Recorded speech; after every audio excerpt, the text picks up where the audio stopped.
সুপ্রিয় দর্শনার্থীবৃন্দ, লটকনের রাজ্য বাংলাদেশের নরসিংদী জেলা থেকে আপনাদের স্বাগতম।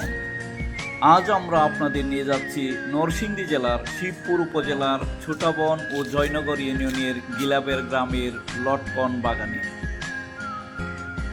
প্রিয় দর্শনার্থীবৃন্দ, লটকন একসময় বাংলাদেশের অপ্রচলিত ফলের তালিকায় ছিল। চাহিদা বাড়ায় দেশের বিভিন্ন স্থানে পরবর্তীকালে লটকন বাণিজ্যিকভাবে চাষ করা হচ্ছে।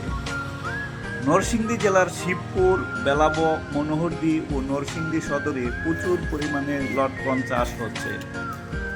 সাধারণত লটকন গাছে মার্চ মাসে ফুল আসে, 5 মাস পর লটকন ফল পরিপক্ক হয়। লটকনে প্রচুর পরিমাণে ভিটামিন সি, আয়রন, ক্যালসিয়াম ও পটাশিয়াম রয়েছে।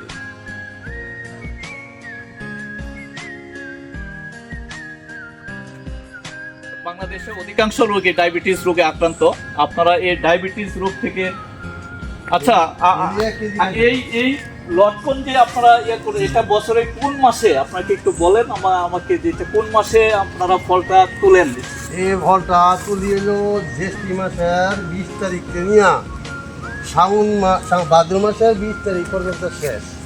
জ্যৈষ্ঠ মাসের 20 তারিখ থেকে শুরু করে শ্রাবণ মাসের 20 তারিখ, ভাদ্র মাসের 20 তারিখে এই ফলটি চাষাবাদ শেষ হয়ে যায়।